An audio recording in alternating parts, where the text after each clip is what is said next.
galaxy near you. This is Brothers in Booze. And here are your hosts, Greg Washington and Doug Ziegler.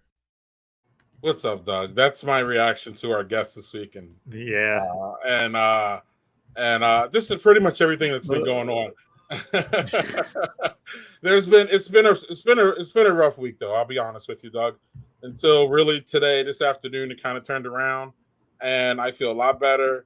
And I have been so excited for this guest this week for a myriad of reasons, but the number one is I need to just express my gratitude to you as a co-host and a friend, and obviously booking this guy months ahead and having him be here this week when all this news dropped from this fantastic fun beer that he is pretty much, it sounds like, part creator of. So we're going to get to the bottom of that on top of all the other fun things that he does. I'm just excited, but I really had, Doug, man, truth be told, getting a little serious here, really bad mental week. And sometimes I'm the worst person at reaching out and talking. And it really came ahead this morning when I woke up this morning and I found out that my friend, Adam Reel, who was I played semi-pro football with him about 10 years ago, young guy, as you see right here.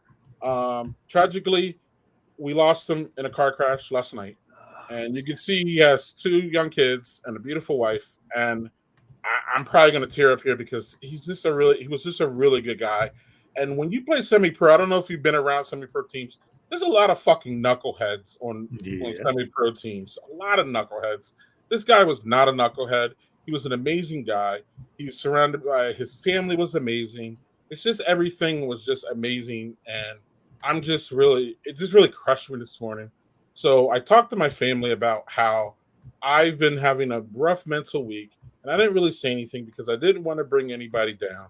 And then once this happened, it just really crushed me, and I had to address them because today the lady was off of work, and we were going to have a family day, and I just didn't want to be snippy or assholish or any of that. So I had to really pretty much confess to them that I was having a bad week. And then I get on Facebook this morning and I see that, and it just really crushed me, and it really put a sense of perspective of me. And, everybody gets all emotional when we lose someone close. And Adam wasn't really close to me, but we were good friends. If he would be in town, he would have called me up. We would have went out. And it's just crushing to have a father that young, with 2 young boys, being taken away from us in a tragic manner and a fast manner. And I just wanted to say shout out to his family. And I just want to tell all y'all to, again, like I wrote on Twitter today, life is too short for bullshit. So any bullshit in your life, please just dismiss it. It's just fucking bullshit. Stop it. And it's not, in the big grand scheme of things, it doesn't really mean nothing. Half of the shit that we worry about, Doug, on a weekly basis. It doesn't fucking mean anything. So shout out to Adam's family. We are with you. He lived in Colorado, so there's things going on. We're gonna have something. We're gonna get all the semi-pro players together next month, talk about it, and to remember the great things about Adam and to spread the word and all that. So that's that. Doug, I wanted to thank you for this too. Some lemon salted goza that was in my wonderful care package. And the funny thing about that is my family and I call it like, well, when we all remember it as when Doug gave me a brewery. So he gave me the equivalent of a brewery, y'all. So this is a salted lime ghost, one of Doug's favorite styles. If you haven't been around and you've been living in the cave and not watching us, and Doug, have you had this one? Yep. Very nice, Doug, especially with the lemon. Lemon's really nice smell. Doug, I started this whole stream tonight with some big crazy presentation. I'm talking about my friend. And where are you? What is that background? What the heck is going on? Yeah, so Jill and I are on our anniversary trip. So usually every year we go on a trip for our anniversary. Last year was Iceland for a 10-year anniversary. This year we decided to go to Toronto because Toronto is a whole 5.5-hour drive from our house. So I am at an Airbnb on their back porch, which, by the way, this Airbnb is lovely. Our hosts are fan-freaking-tastic. So That's I'm an sitting Airbnb. I'm sitting under a patio in the middle of Toronto, and it's Awesome. it's great. They brought out like a heat lamp that's sitting across from me in case I get chilly, and it was initially we were going to do it in the inside, and they were like, yeah, but we're in bed by like 10, so I'm like decided I just do it outside. So yeah, that's where I am. So what you thought the Ghost was pretty good? Yeah, nice, refreshing, lemony, all that. It's awesome. Yeah. Good stuff. Thank you. Yeah. So I'm going to grab this one because I just found this today, and I'm super thrilled to have a Black is Beautiful beer that I found. It's a black IPA. So this is from Nickelbrook, which I went to today. My brother-in-law, Adam Schrader, was here in Toronto for work. So Jill and I went and met him at this brewery. They were the nicest freaking people you could ever meet. We shared beers. We talked to them. They took us a tour in the brewery. They don't really have brewery tours. They just kind of took us through. We were there for like 2 hours just shooting shit. And I saw they had this, so I bought some of these. Yes. You know I'm a fan of the black IPAs, and you don't find a lot of them, so I was super happy to find that. You know what, Doug? It seems like we're gonna talk to our guests about black IPAs at some point because they're polarizing as fuck, in my opinion. You either love them or you're just like, I hate black IPAs. Yeah, but that's not even an aggressive pour, and that thing came out like that. So yes. Yeah, so I've actually found a different black IPA at another brewery, so I was pretty. Yeah, there you go, black IPA, B&B. Yes, thanks, Zach, for bringing that up. That was lovely. He's not wrong. I mean, no, he is not. Zach may be a lot of things. Wrong is usually one of them. Oh.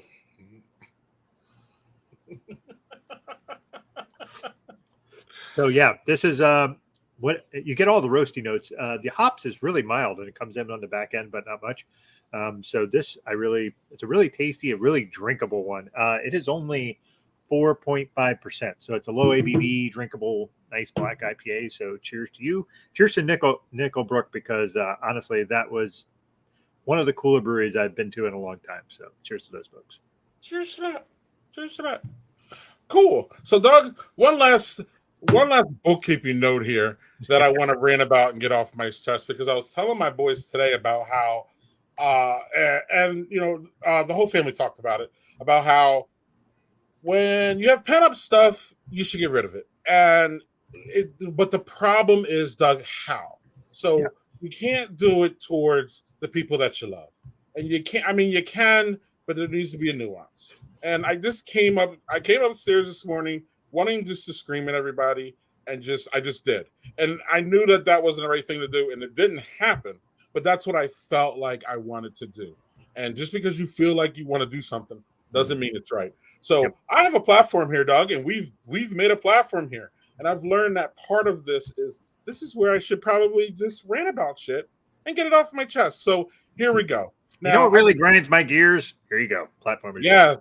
And again, I just want to say one last time, my friend, R.I.P., Adam Reel, lovely guy, sweet man. And I just hope that his family can recover the best way that they can recover. Yeah, That's serious shit. This is not serious shit. But it's still something that I need to get off my chest because it's fucking annoying me. Here we go.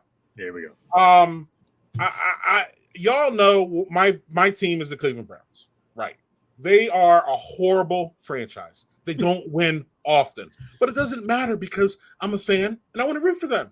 And I believe in being a loyal fan, as you do, Doug, because you're a Jacksonville Jaguars fan and they suck too. But we still are fans. That's who we picked, and we're going to be there, and that's fine. This year, as everybody knows, the Cleveland Browns traded for Deshaun Watson, who allegedly sexually assaulted at least 24 women. 24 women came out and said that he was doing crazy stuff with us when we were trying to give him massages, okay? So, yeah, it's heinous. The whole story is heinous, and it's awful. But that's not my fault as a Cleveland Browns fan, okay? Nope. I just want everybody to know that. And it's not our fault as Cleveland Browns fans. And we are some of the most loyal fans in the NFL. Everybody says that, and it's the truth. We travel well. We're at home all the time. But Deshaun Watson is not our fault. I just want y'all to know this, okay? So if we're rooting for the Cleveland Browns, it doesn't necessarily mean we're rooting for Deshaun Watson. We're not rooting for Deshaun Watson. We're rooting for the team in the front. So unless we're supposed to just give up our team or just not care, or I don't know. I don't understand what fans are supposed to do in this situation when the owner made this decision. We didn't make the decision. We weren't around saying, "Hey, let's do this. This is a great fucking idea." So when we're rooting for our team on Sunday, we're not rooting for Deshaun Watson, and we don't want sympathy. We just want y'all to. I don't even want y'all to do anything. I just want to be. Actually, now that I think about it, I don't want y'all to do anything. But like, don't come at us about what the ownership did, and because we're still fans. And also a little friendly reminder to you NFL people who watch NFL. You're supporting Deshaun Watson too, because you're fucking watching this shit. You're supporting that. You're supporting Mike Vick. You're supporting all of this shit. Now, if you're not watching or you gave up on it, great. But you're supporting them too. The Browns are going to come into your town and play. And after 11 games, guess who the quarterback's going to be? Guess who you paid tickets for? You paid money for tickets to see who again? Oh, your team. But who else is playing? So stop with the what is it, dog? When like the pretentious, oh, I don't support that shit and you do. Bullshit.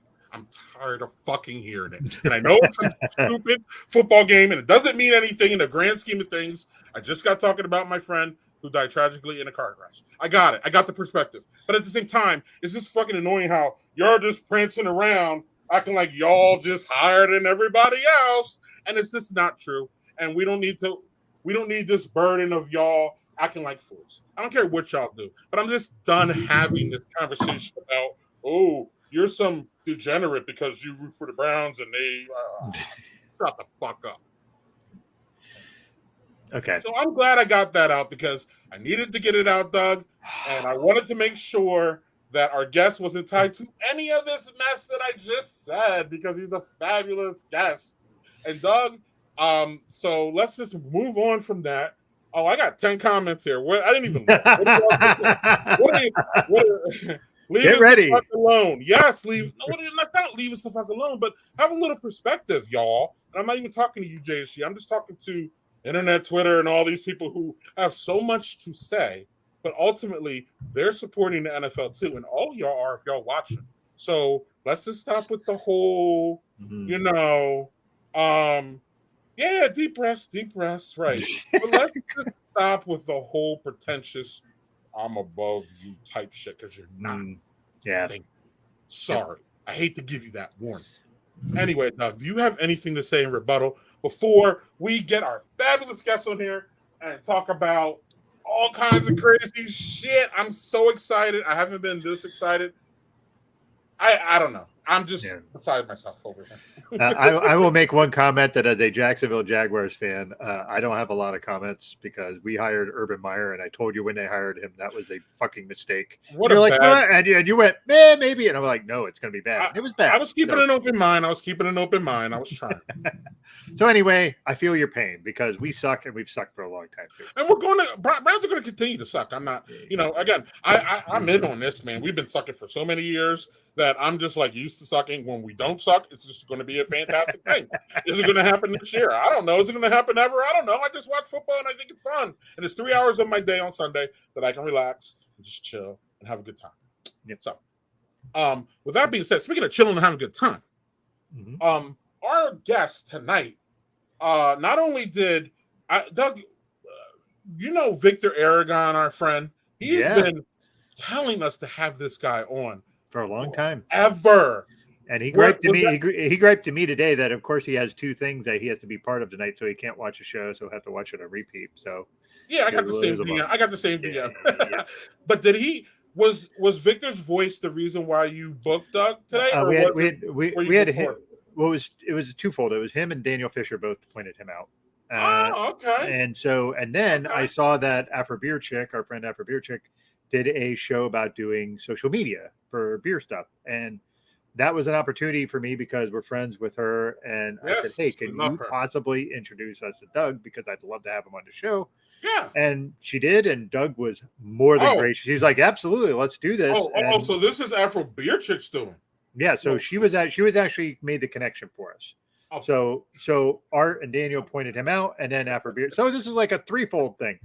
So, Yes. but Doug has been nothing but gracious about, and it just took us some time to Yes. figure out when he could be on. Yes. So, if any of you are not on TikTok or Instagram, please go on there and look up Beer Aficionado. That's what he goes by in there. You will learn stuff. You will laugh. He's awesome at the social media stuff, and you'll just really enjoy. He'll do things where you're just like, oh, so that's why that is, because he knows a lot of he knows a lot of the background stuff regarding brewing, pricing, how things get priced, where we're going, how this works. And that comes with being, he's the guy for Revolution Brewing who does all the basically branding and package development and promotions and kind of strategic stuff and social media and marketing and just like it. Wonderful collabs. Wonderful collabs, which we'll get into. So yeah, I'm super interested to have him on just because I want to pick his brain. And just, God, man, just if you aren't following him on any of those platforms, please do, because you'll thank us afterwards. And one last thing before we bring him on, Doug, y'all have known that Doug has been, I don't know if trying is the word, but Doug has been sending me TikToks forever. And I think on some level he's been trying to get me to sign up for it, or at least just hit the website. So this week I did it, and I did it because of Doug Veliky, our guest. So I follow one person, and that's probably all I'm going to do on TikTok. So don't look for any more TikTok content from me. I barely give y'all enough. I barely give y'all enough on my channels now. So I don't know if I can do the TikTok, but maybe I'll be inspired by our guest, which Doug, did I get his name right? Yes, you said Doug Veliky, which we asked him because we want to make sure we pronounce everybody's name right. So yes. And one other thing, damn it, he reminds me of he's the Neil deGrasse Tyson of beer. Yes, where he can explain this shit to you without being pretentious and snotty, but also being very, very informative, welcoming and informative, and really kind of like homey a little bit. So without further ado, because we keep talking about him, we might as well just bring him on. So we since we're 18 minutes in. Thing. Right. With all respect, we're bringing on Doug Veliky. Hey guys. Hey Doug. So first, before we even start, what are you drinking? I'm drinking, where'd it go? Fifth City, our pale ale. Oh, this is my favorite beer. That's your favorite Revolution beer? Can we see it again? Sure. Okay. We have a couple beers that we make that we call our City Series, that we have some Chicago specific iconography, and these are like beers that don't reach very far, beers that we want to keep close to home. Like this one, it's our most date sensitive beer, so we don't want it to get old many states away. So we keep this one close to home so that we can keep it fresh. So this is my favorite, the one I drink the most of, probably. Yeah, and I don't think people understand that sometimes about brewers and distribution. And why can't I get Revolution in Philly? Well, we don't want you to have bad Revolution. So then there's a thing there. Doug, this is your guest, so I'll let you go first. But I was just gonna ask Doug how he started and all that. All right, so I'm gonna leave the collab to you, Greg, because you're in the Midwest. That's where all the bubbling is going on. So I want to talk a bit first about one of my favorite TikToks was when you were talking about how the pricing of barrel-aged beer works. And can you go into that a little bit? Because I actually found that super fascinating, because I don't think a lot of us think about how that is. Because when you're buying like a bomber, a barrel-aged beer, like, oh, well, that's like $14 or $15. Well, there's a reason for that. So can you delve into that a little bit? Would that be okay? Sure. Man, so I guess with barrel-aged beer, you really have to think about what the scale of the brewery is. If this is a brewery where if you just look in the back and you see like 8 barrels or 1 barrel or 4 barrels, that beer is going to be something that's got to be more expensive. That when a brewery is able to make a big batch and make a whole lot of it, and that scale is so important, because when you're making packaging and sourcing the ingredients and investing the time and energy that goes into creating this project, that means so much to what a brewery needs to charge for it. And so there's all, I think maybe the video you're thinking of, I mentioned how there's certain things like space that a lot of people don't think of, like how much real estate do these barrels take up? Like for us, we have 1,000 to 1,500 oak barrels in the brewery at any time, and we're in the city of Chicago. So that's like expensive real estate it's taken up. But for probably 7 years of our existence in this building, we had extra space. So there really wasn't a cost to that until all of a sudden we grew to the point where every bit of square footage meant something, and everything became a decision of how do we use our space best. Now all of a sudden there's this cost that we didn't really have to think of as a component to barrel-aged beer, that now all of a sudden it's like, well, if we do more barrel-aged beer, then we can't do this. And which one is more critical? Which one brings more value to the company? Now all of a sudden you have to make decisions like that. So costs, that was just like one example, but there's a lot of components like that. Was there something specific that came to your mind? No, I think the space thing was actually a really fascinating view into that, because if you've never had a premium on the space you have to store that stuff, and all of a sudden now you do, how do you rectify that with like all the other stuff you need to make? Because, barrel aging is just one bit of your program, right?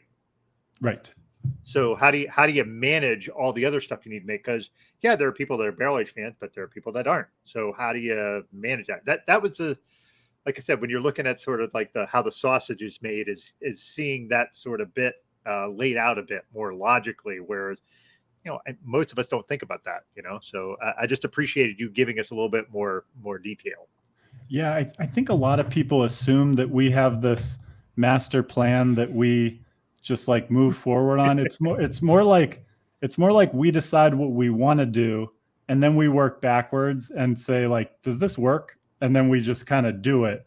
And the pieces tend to just fall into place a little naturally. It's not, at least at our size, we're big, but we're only big depending on who you compare us to. We're big compared to all the other Chicago breweries, but Chicago doesn't have a lot of big breweries compared to say like California or even like Pennsylvania. Some places on the East Coast have these breweries that are 7, 8, 10, 20 times the size of us. So we're big locally, but when you do barrel aged beers, our model has always been, internally, we don't use this as a slogan, but we've always said beer for the people is what we want. We want our beer to be accessible. We want people to be able to find it. We don't manage scarcity.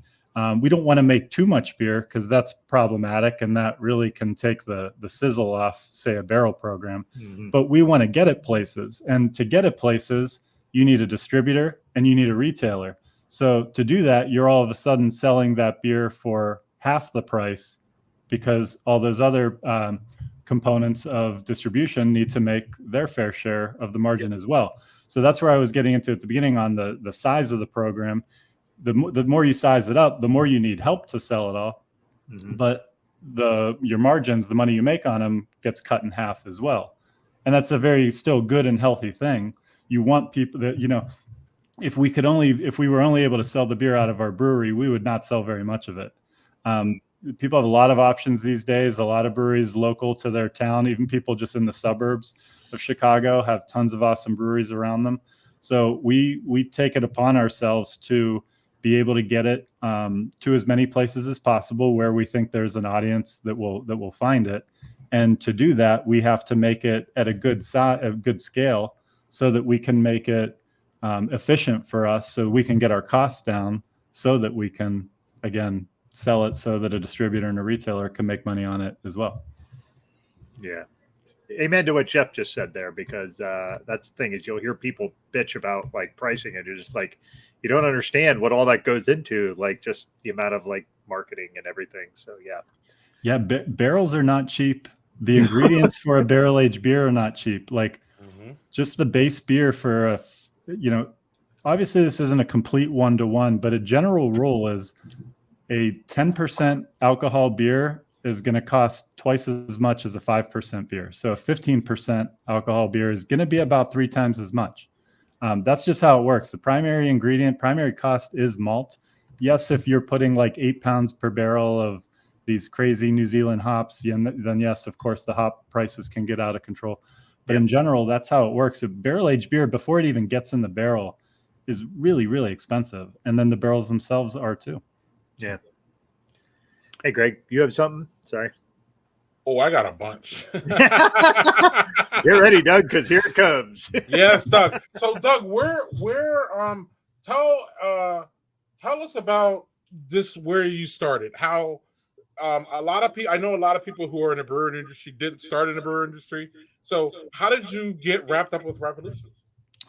So I was an accountant. My first two jobs were around accounting. And then it was 2009, I got a audit job, so very related to accounting, at a company that, among many other things, did beer distribution. They're the biggest beer distribution company in the country. They also do McDonald's, Broadline Food, and Coca-Cola's logistics for them. So big logistics company, and there was this beer component of it. And starting in 2009, craft, especially in Chicago, hadn't really caught on at all yet. There was probably 3 to 5 craft breweries at the time. It just wasn't much of a thing. But during my first few years there is when Half Acre, Metropolitan, Revolution all kind of started up. And then, additional waves of craft breweries. When Goose Island sold to Anheuser-Busch, that sparked a lot of people leaving there and starting their own brewing projects. And that's how the Chicago boom really started. And so I was at this point where I was exposed to a lot of the beer business. When you're in distribution at a big scale, like this company I worked at was, that's where all the nuts and bolts in my brain that I love explaining originated from, is being at a giant distribution company. They weren't super involved in craft, but they were actually they could see what was coming.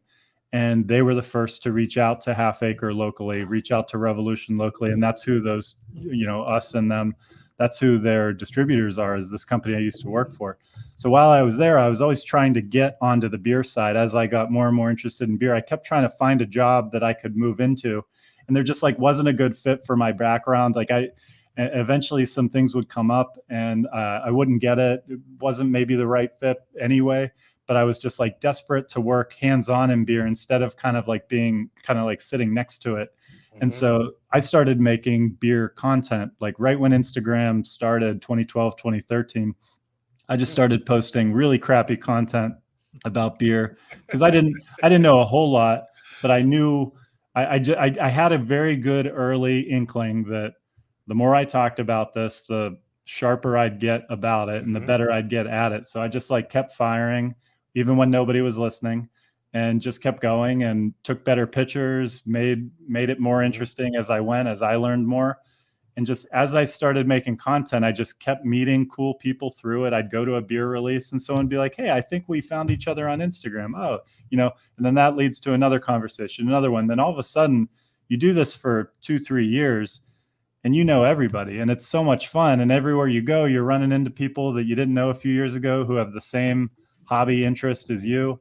And then it just kept making me want to make more and more content, make my content better, I'm a competitive guy. I want to make it as good as it can possibly be, as good as my skill set would be. I want to add on new skill sets. So I added on a blog and kept trying to apply to jobs in the beer industry. And then it was 2016, someone from Revolution tapped me on the shoulder who I'd never met before and followed my stuff and knew where I worked, and said, we're posting for this finance job at Revolution, and I think you'd be great for it. You should apply. So I did, got the job, did that for 4 years. So I was their finance and HR person at Rev. And then, but the whole time just being someone who makes beer content, I couldn't keep my hands off of social media. And I would always be volunteering to take photos, to make some extra posts. Cause I always wanted it to be better and better and tell more stories through Revolution social media. So I got so involved with marketing that 4 years in, there was a change being made, and the chance to run the marketing department opened. And the owner was like, you want to do this, don't you? And I was like, I do. This is during COVID. There was plenty of free time. This is December 2020. And I was like, I do. And I had no idea if I actually did, but I was ready for something new, something exciting. So I was like, let's figure this out. So I went from being a full-time accountant to running the marketing team. And, it was helpful that I was starting at a time during COVID where there was only certain kinds of marketing that you could do that made sense. And it was a lot more digital, talking to people through social media, there wasn't like big events you were throwing because all that was shut down. So it let me kind of like ease into the half of it or the third of marketing that I knew best, that I kind of did as a hobby. And then the other parts kind of slowly warmed up to being back in the picture. And so I was able to get ease into those slowly. So it wasn't the shock of everything that comes along with the marketing role. And like I said, I had been doing it for many years before that. So it wasn't completely foreign to me, but here we are. I'm 2 years into that, 6 years into the role at Revolution, and still making content because I have fun doing it. I've always like been a video editor as just like a hobby, nothing on a professional level, but I love like turning nothing into something with video editing software. I've been doing that since before it was digital.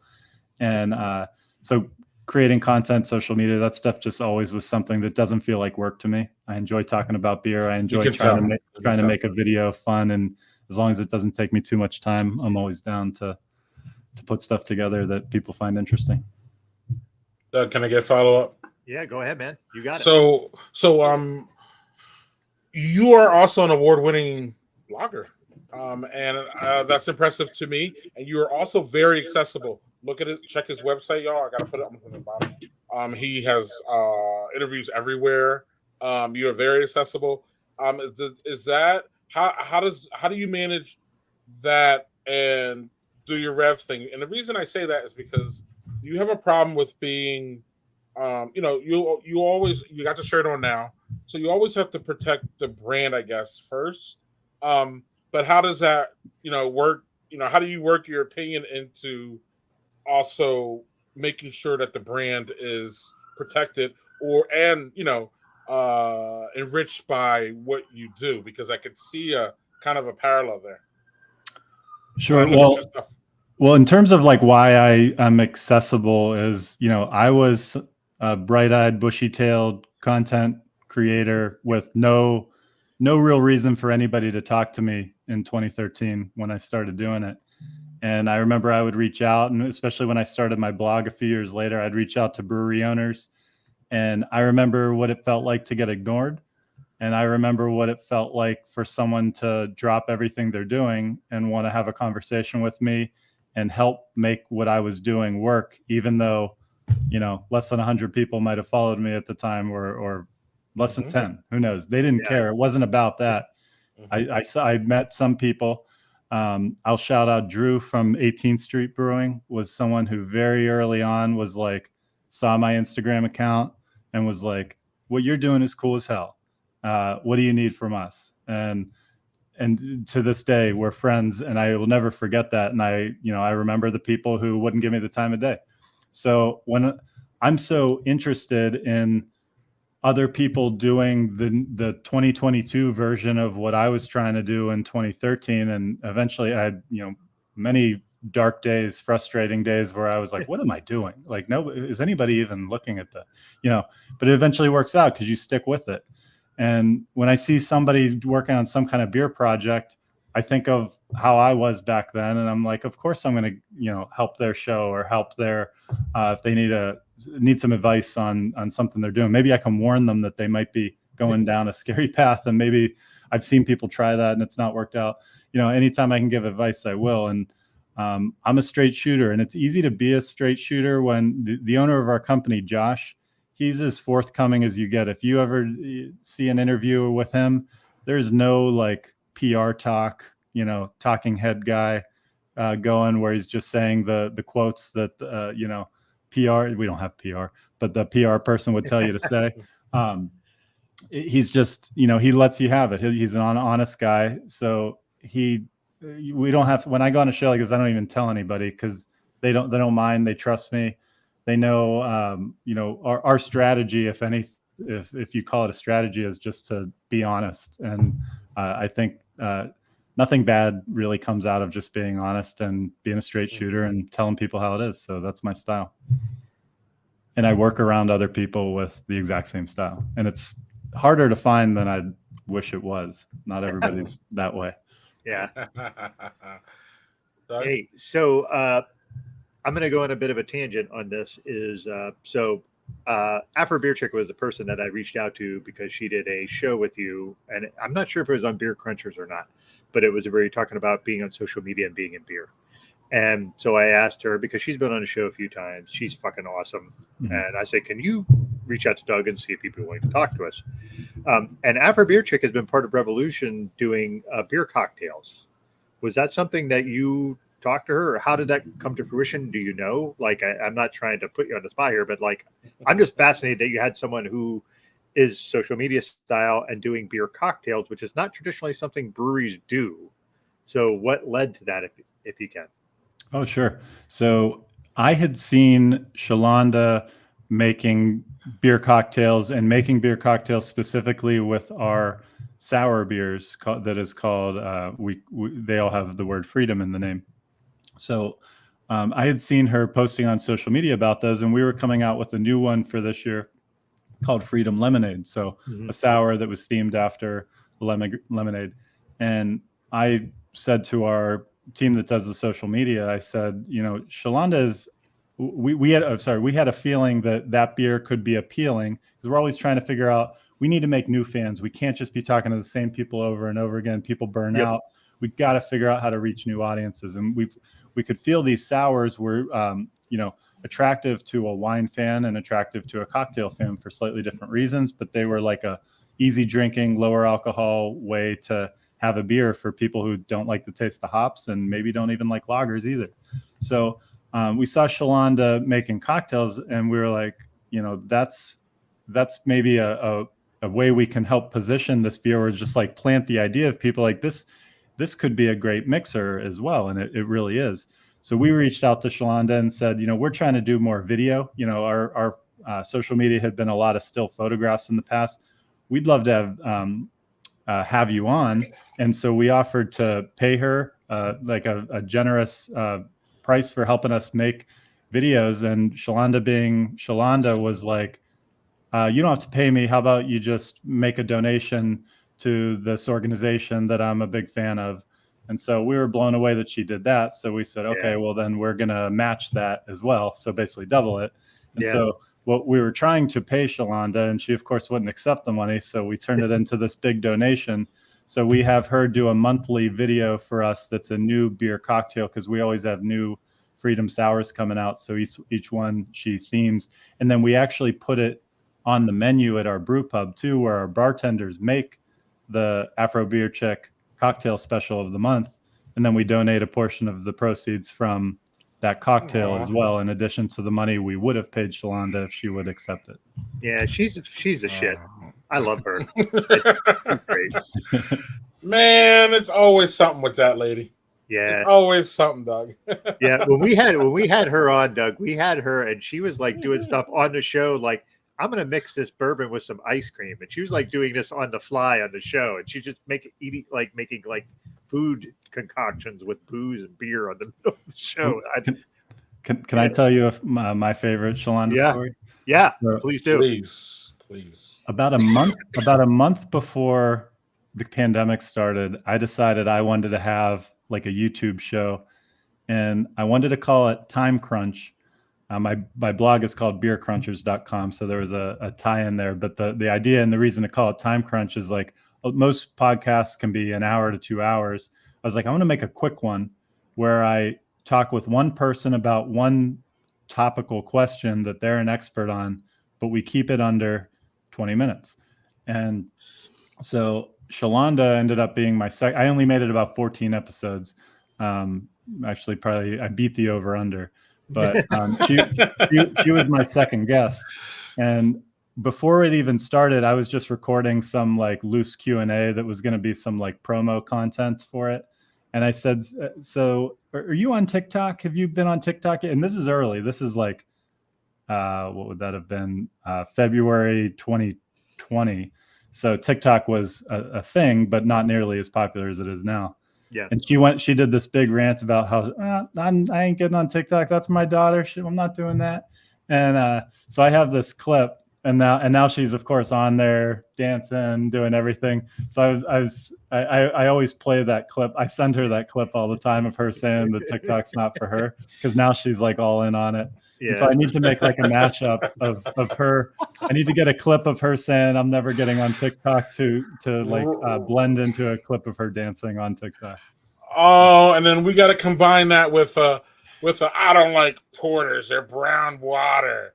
And now she loves porters. Yeah. Yes. She actually was on the show and said she called porters brown water, and Greg about fell off the screen when she said right, because that's my namesake, dog. And like she was like, yeah, she's always has this pushback on porters. But she'll drink a big stout in like 2 seconds. You already know she loves stouts. But what I do also love, segue, is when people give me beer, like when Doug gave me this one. Yeah, look at that one. Austin Street Swamp Beer. Have you had this one, Doug? I did not. I gave you the only one I had. Look what kind of friend that is.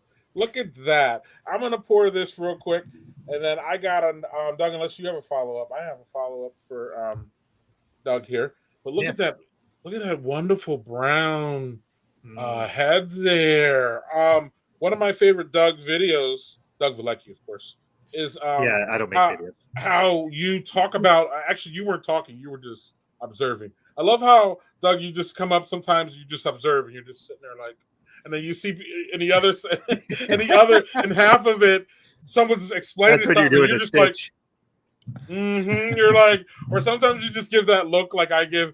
I could tell real fast that you were a father when I started watching your videos, because you give those father looks. Like fathers have looks where their whole expression tells you everything, and you don't have to say a word. And like kids are like either like, you know what I mean, like happy or like whoa, I went too far. So you had one where you were looking at someone pouring. It was my opinion, of course, that moron John Tapper from what is it? The Bar Rescue. Yes, I call him a moron because he supports the former president, and that's why I call him a moron. But anyway, he does have knowledge about that bar space and all that. But Doug was like, just watching, and he was talking about how when you pour beer, that like releasing a lot of those, releasing the head and all that carbonation will save you or save your stomach ultimately, because sometimes you don't want your stomach to be where all that goes crazy, because you just don't. But and aggressive pours, Doug, which you love, Doug Ziegler, of course. So that was one of my favorite ones of you, and you didn't. I don't even think you said a word in that video. Those are my favorites. It took 15 seconds. Yeah. I was gonna say he doesn't say. Sometimes you don't say anything, and that's the beauty of like. That's a part of the beauty of your videos that I at least noticed in my initial dive. But since now I'm on TikTok, and you're the only person I follow, it's going to be a situation where I'm pretty much going to see them all at some point, because I'm just going to keep scrolling and scrolling. And I can't get out of it. But So, comment why I drink this. Yeah. So there's some context behind that. So probably this has been going on about a year ago, where I maybe did my first video on a hard pour, which I'm a big fan of, especially for like a Czech Pilsner, showing people how to pour it to get that big fluffy head. And the first time I did that, it was just a video of me doing it. I think I like sped up the video of the pour so people could see it happening. Really, the slow wait time just went really fast, and it rose to the top. And I remember getting so many hateful comments of people. And you can kind of control this by what hashtags you use. So if I just do the hashtag beer instead of craft beer, it's open season for the types of drinkers that are going to get shown that video. So that's like one of my secrets is, if you really want to build an audience, that might not be the audience you want, but if you want to build an audience, use beer and not craft beer, and you will get the wild, wild west of people coming in. And so people hated when I would explain how to pour it. So I would then, like every 2 months, because when you're on social media as long as I've been there, you develop a little troll inside of you. And so I can't help myself now, because I know every time I do a hard pour video, I know I'm going to get plenty of people that are like, yeah, that's the way you do it. And then I'm going to get this other half that are like, get their pitchforks out and like, this is stupid, beer nerds suck. And so when I see like a John Tapper doing a video on it, I do the side by side, and I don't really agree with him, but I'm like, see, this guy knows it. just to like fire up. And so I don't do it too often, but that's like once a month, once every 2 months, you'll see me. If a video from someone else blows up, I will do a side by side if it's about a hard pour. So. Right, and you also got your dad looks on there, and it's just great. It's just like all of this is inflection of his face, and just the way you look, just speaks it all. It's just great. It's perfect. I'm like, what's this commentary here? And I looked at it again, and I'm like, this is amazing, Doug Ziegler. And so I was like, this is amazing. This is great. And what it's also amazing, Doug, is hopefully what you got in your glass. Hopefully so. So this is another one from Nickelbrook. That, like I said, I was there today. Nickelbrook, which is where I went before. So this is called Daily Grind. This Nickelback? Nickelbrook. Don't give me Nickelback, you fucker. So this is a coffee pale ale. So I haven't had one of these in a while. I haven't seen a lot of coffee because for a while, like blondes and pale ales were getting coffee infused into them. So a coffee pale? Coffee pale ale. So we're going to see how this is. This is only 5.0% ABV. So we're going to see how that is.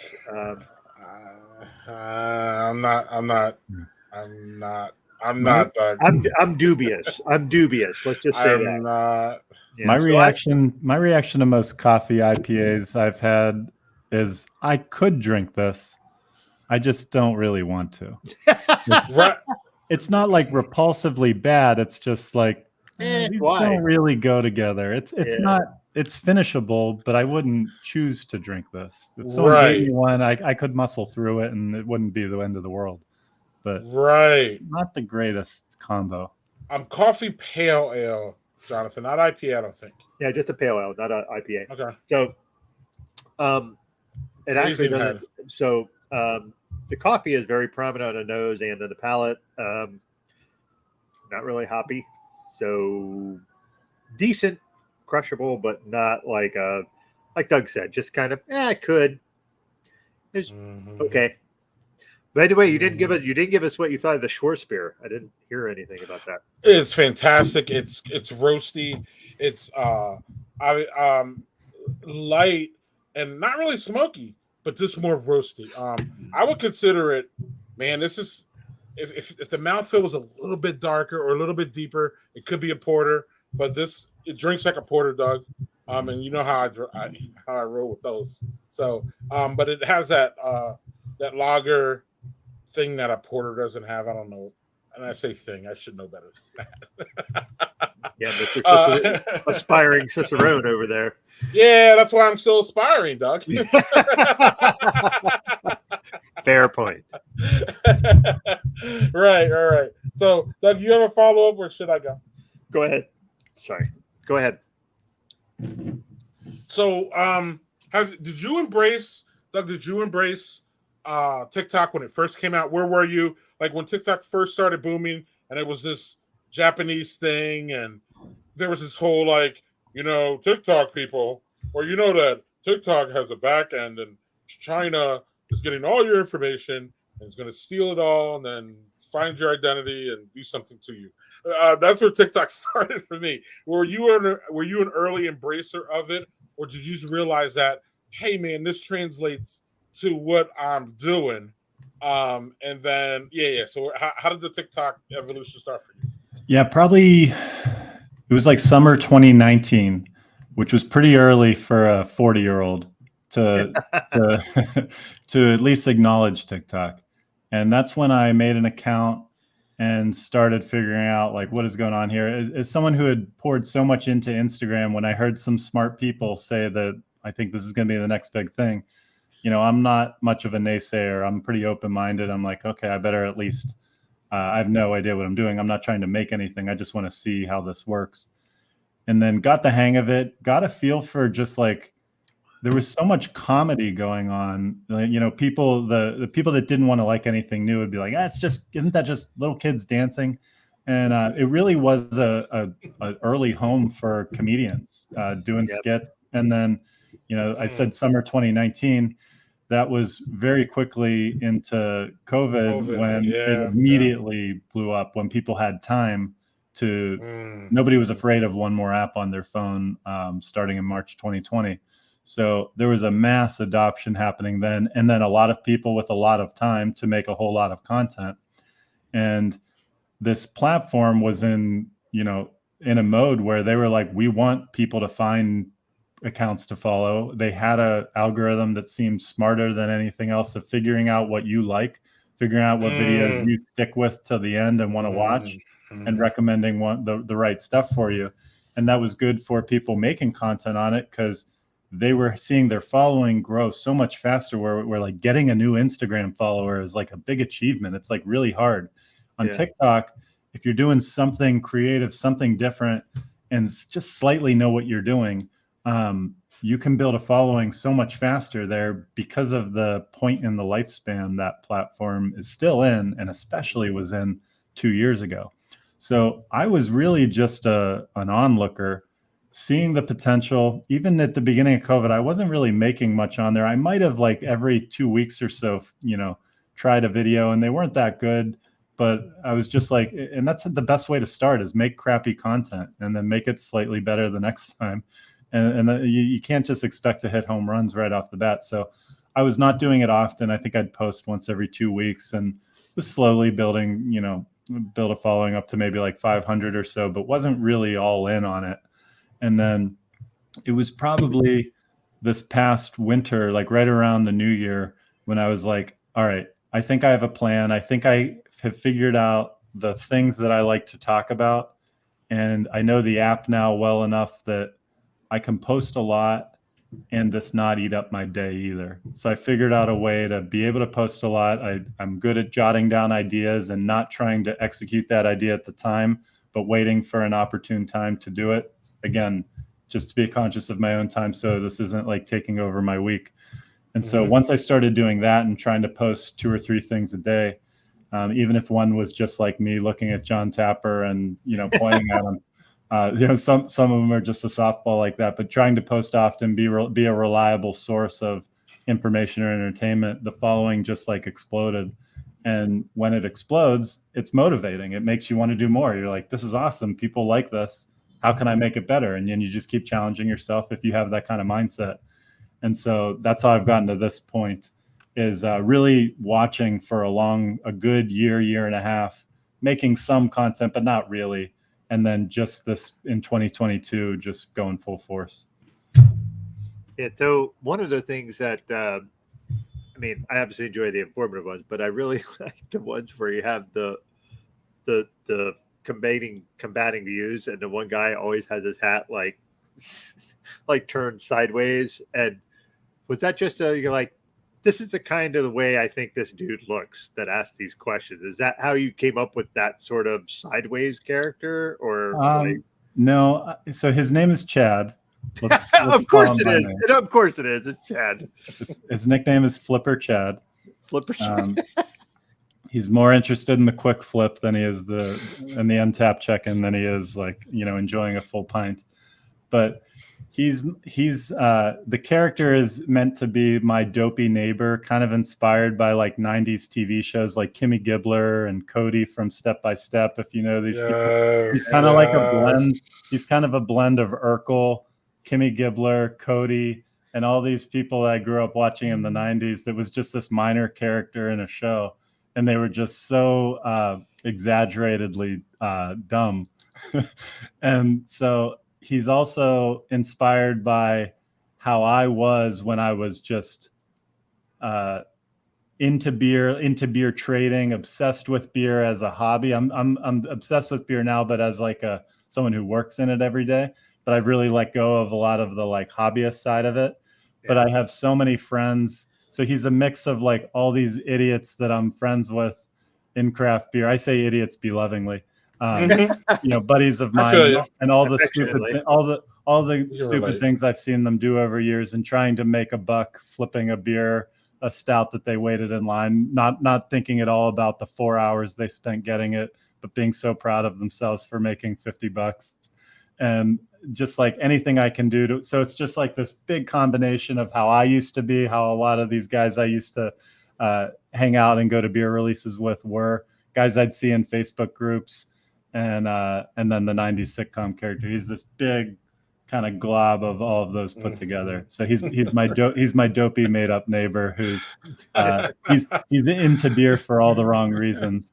But he asks good questions, and I try to answer his questions in as much detail as possible. That's awesome. That's awesome. So I will one of the things that we do here, Doug, is that Mr. Doug V, is that we like to kind of get people out of their realm, and you're in your realm with beer, and we love beer, but we also do a little food shaming here. So we warn you, we don't shame for beer at all. Love. We don't shame for beer, but we will shame you if you don't like gravy or avocados or things that everybody should like. Okay. So these aren't things that everybody should like. But Doug, Veliky, of course, you can only. This is a new internet sensation where they have these things where you can only choose one. You can only choose one or two. Right. And I know you got family, so I know that at some point, we have to do what we have to do sometimes as family. We're on the road or we're like in places, so we don't generally like to eat at fast food places, but sometimes we just have to. So you can only save two of these, Doug V. Which two out of these chicken places would you save?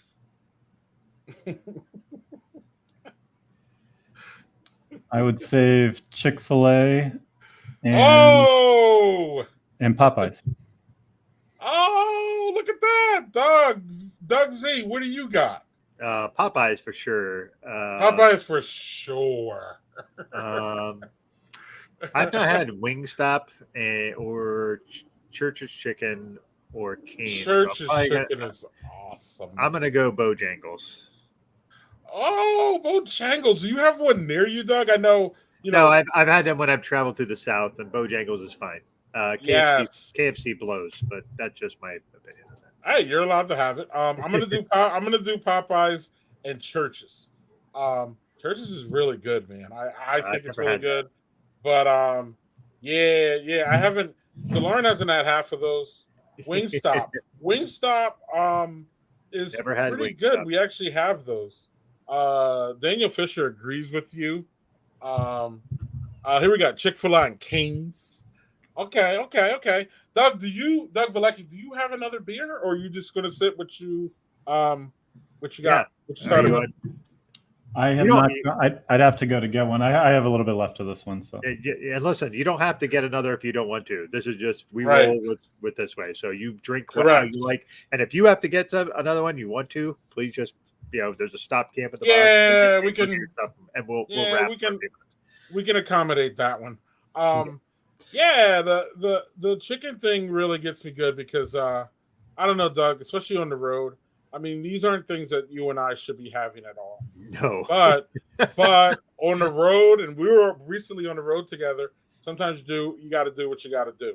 But Wingstop has a lot of different sauce and spice options. It's in a different category from the others. Yeah, I think it falls in the same Buffalo Wild Wings kind of list is what I think.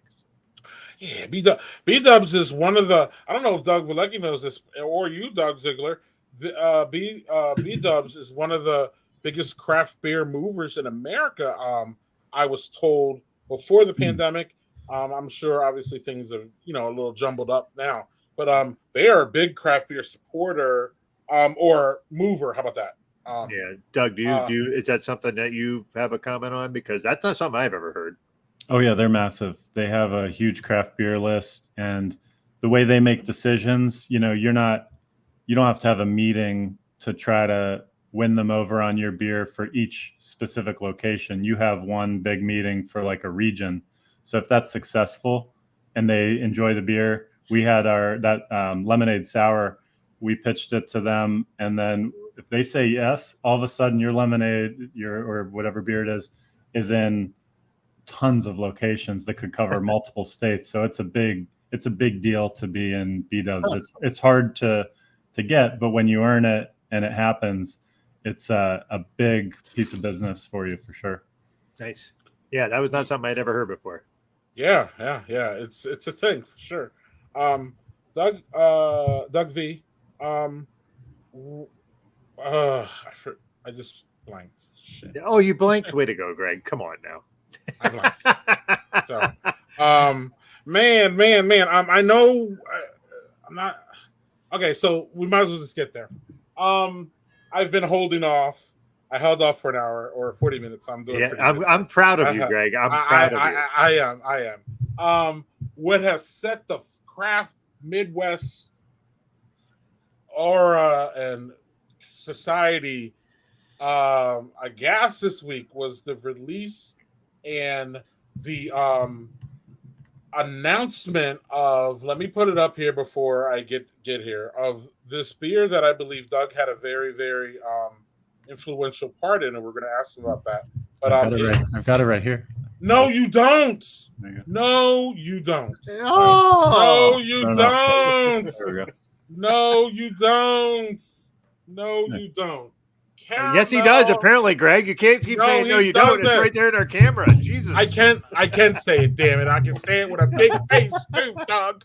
Anyway, this beer has set the craft beer, or at least the Midwest craft beer society, on fire. I got people in my DMs screaming for me to send it to them. I can't even get it yet. It comes out, I believe, the 1st. So where did this come from? Obviously, if anybody has been to Chicago or Chicagoland, y'all know Garrett's Popcorn. Or apparently it's just huge.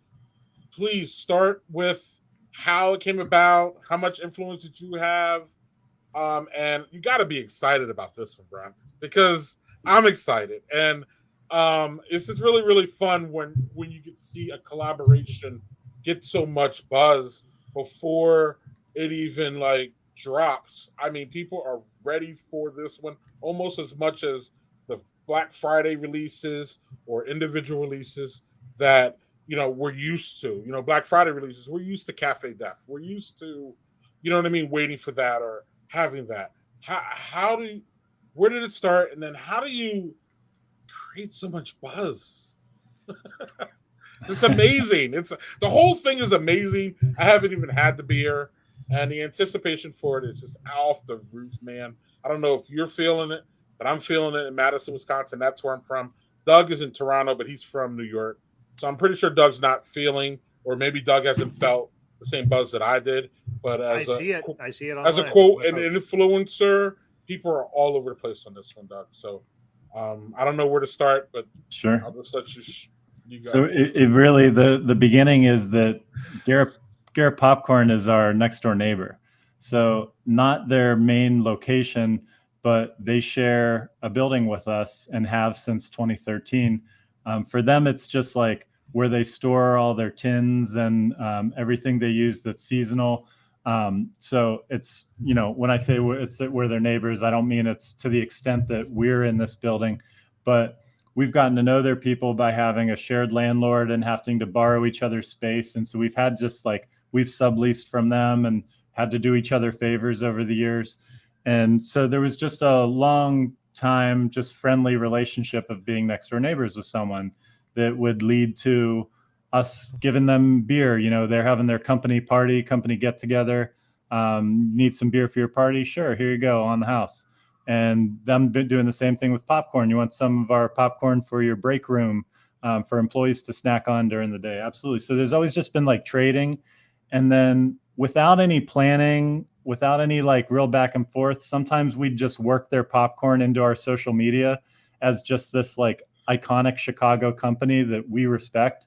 And us only being a 12-year-old company, aspiring to someday, decades from now, be looked at the way people look at Garrett Popcorn. That's like a dream of ours. So when we look at a company like that, we're like, it's so cool what you do. We want to be to Chicago for craft beer what you are to snacks, to popcorn. And so over the last the 6 years I've been at Revolution, there's been much more loosening up on what craft beer can be. I feel like when I first started, it was much more traditional and like, no, this is like, we didn't do hazy IPAs for, we held out a lot longer than most, and certain styles, we just like didn't want to go off the reservation at all.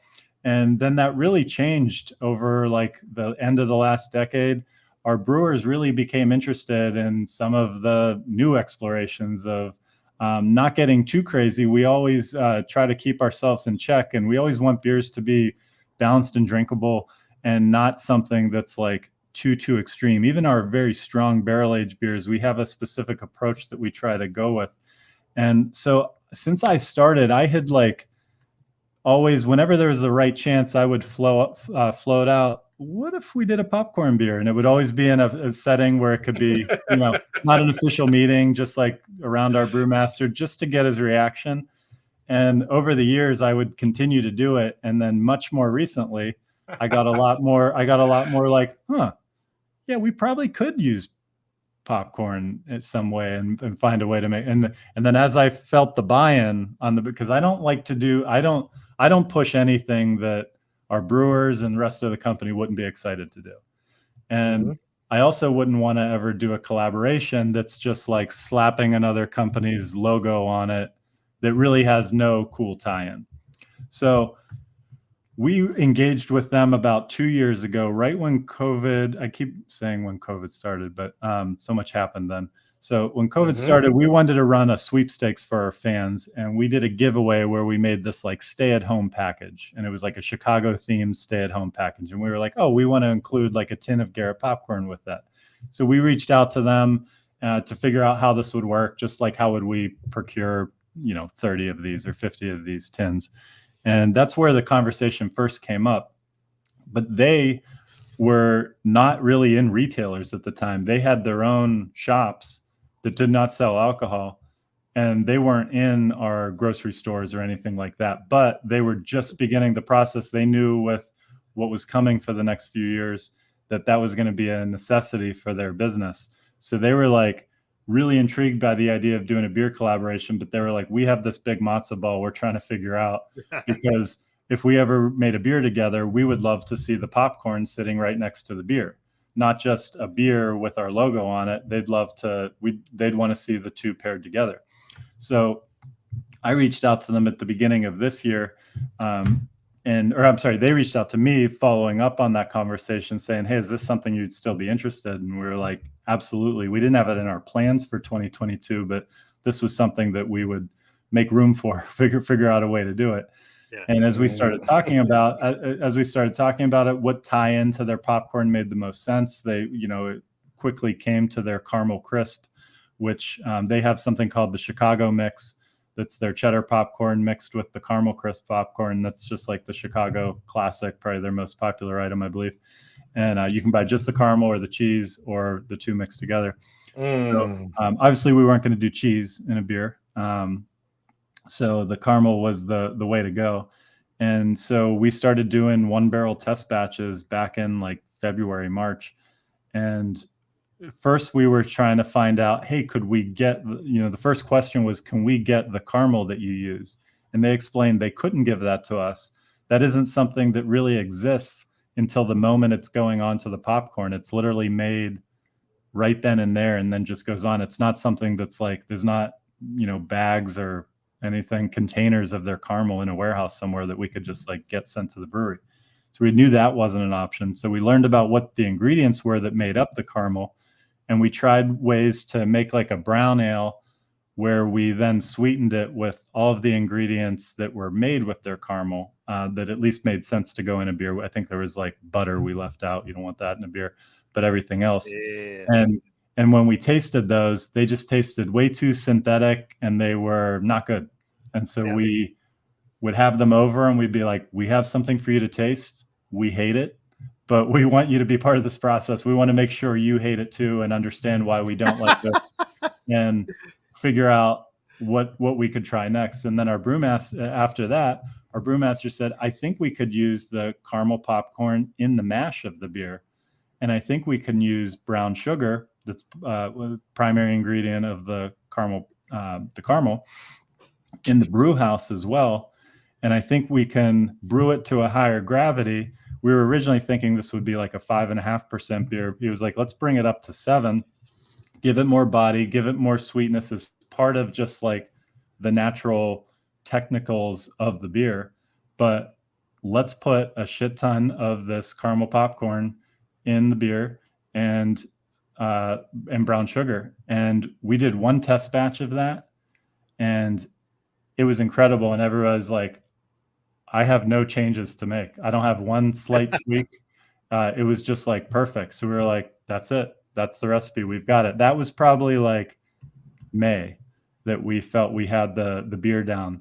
And then, so we made 3 batches of it, which a batch for us is 120 barrels. That's how big our big brew house is.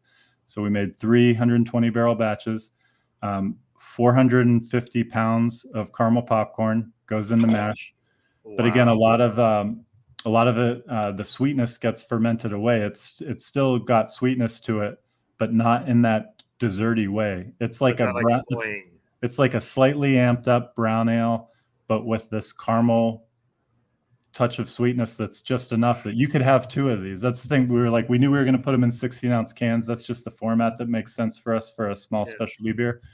And we're like, we want to make sure we want to finish 16 ounces of this. Like, we have to. If we can't, then we don't want to sell this. We don't, So once we had that, then it was all about the packaging. And, I was part of the brew from like the tasting, what we were going for. There was another decision of, with the sweetness, we were like, they were big on, they want this to pair with their popcorn. They don't just want a beer that's celebrating their popcorn.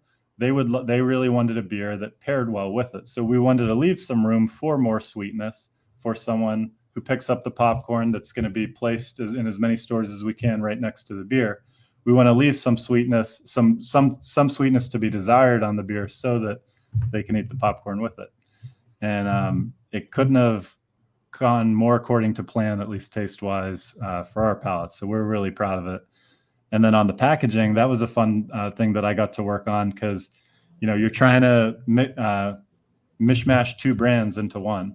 And they have we're both like, the brand is very important to us, what it means to us, the look, the colors, everything. We both have our specific tastes. So doing that with 2 different companies passionate about their brand is not easy to do.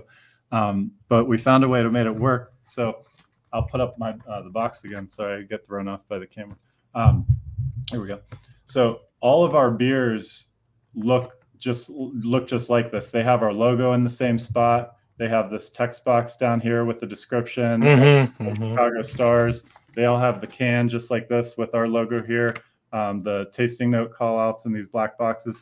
Everything is the same for us, but then everything else, we wanted to make it as Garrett popcorn as possible. And so we wanted it to have those iconic rotating the 2 shades of blue stripes up and down. We wanted to celebrate just the iconic look of the woman at the kettle mixing the popcorn. If you actually go take a tour of one of their shops, like, obviously this is exaggerated a little bit in terms of the size of it, but this is pretty much what it looks like. And it's really cool. So we're really proud of how this came out. We got some of the city skyline in the background. And I think it's just gonna jump. I think a lot of people maybe won't see the news and will just see it on a display at a grocery store and be like, well, I got to have that. It's pretty reasonably priced. We made it $10.90. Most stores, I think, are going to charge like $10.99 for a 4-pack. So it's very reasonable for what craft beer costs, especially a special occasion beer. That's pretty much as cheap as you get for something like this. So we wanted to, this is great for us. It's great for them. We want to make, like I said, with the sours, we always want to make new fans. And this has a chance to, really bring in the loyal Chicago fan or fan of some tie to Chicago who maybe doesn't drink craft beer all the time, but sees this and is like, well, I got to try that. Revolution. Right. Maybe. And we're taking an underrepresented style like a brown ale that doesn't get much love.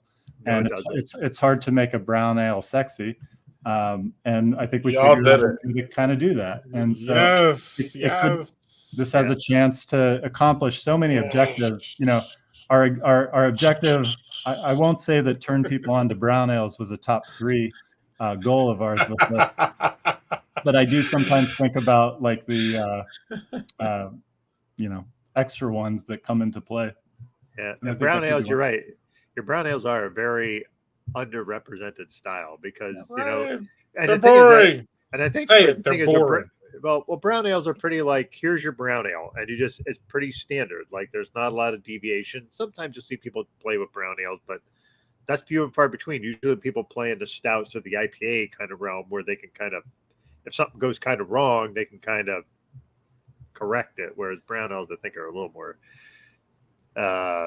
temperamental for that sort of thing. But this just sounds delightful. Unfortunately I won't be able to get any of this because I'm in upstate New York. But man, I'll get some. I'll get some out to you guys. Don't worry. Oh, You have my email. okay, that I do, and yeah, I'll be emailing you for that, sir. So thank you. Please do. Look at that, dog, right there, buddy. Look at that. Even though you're a Browns fan, you'll get some. Well, I'm not a Browns fan, so don't give me that shit. I'm out of that. I have nothing to affect you. I'm a Jaguars fan, so who gives a shit about the Jaguars? So yeah. The Jaguars have broken my heart twice. So believe it or not. How so? What team have you broken the heart of twice in the playoffs? There's probably only one. And Denver? it's my team. Denver. Pittsburgh. Oh wait, you're. Oh, Greg's gonna. Oh. I waited till later in the show to bring it up. I'm a Steelers season ticket holder. You're a season ticket holder.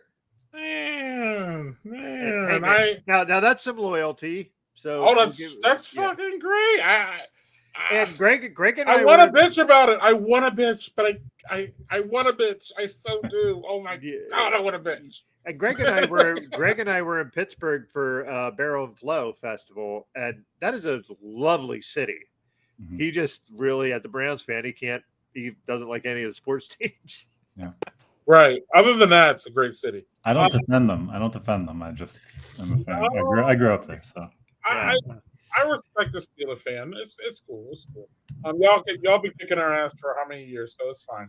But real quick, Doug, did the raw sugar add flavor, or did it just ferment and create extra ABV? I think both, right? Yeah, I think both. It definitely helped add the sweetness, but it was added in the early side. Right. And then English versus American brown ales are different. I've seen some at it with coffee too. So, yeah. It's not. This would be, I guess, more English. It's not hoppy at all. It's popcorny. Yeah. Look, now I have to go to Iowa. Yeah. Are your beers available for shipping? I don't think Manny meant shopping. I'm not sure. Yeah. What can you say, Doc? We send beer to Tavor sometimes, but they're just kind of like they do these like sales, and it's kind of gone in a couple days. Then we restock them with specialty beers. We send them a lot of our barrel aged beer, so you can definitely find if you're in a state that Tavor ships to. That's one way to get us our stuff, but otherwise we're not allowed to ship, unfortunately. Yeah. Are you do you know if any of this is going to Tavor? Is it direct? It's not. Do you know that yet? It's not. Okay. No. Okay. Cool. I don't blame you on that. Well, I don't think it's our choice. Sometimes they don't want sometimes they see certain styles and are just like, we're going to pass on those. So, I don't think that was us saying you can't have any. I think it was them passing. Right. And I don't think there's going to be any problem with this, Doug. Doug Ziegler. I don't think there's going to be any problem of them getting rid of this. Yeah, not I even people are going to buy the shit out of this. Yeah, I don't think even remotely. So I am just. It's cool. So then, Doug, you have any do you have any follow-ups on this caramel beer? If we're gonna, no, and then we'll pretty much let Doug go because he's answered everything and it's been great. And he's a damn Steeler fan. I can't do it. No, I'm joking. No. Here's the thing. So, hearing, like I said, we do a lot of shows here where we have a lot of different kind of folks on. Like we do beer stuff. We've had freaking distillers. We've had writers. Like every show is different. but actually getting to look under the hood to hear how things go in the background is really interesting. And I super appreciate you coming on, Doug, and kind of giving us a little look behind the curtain, so to speak.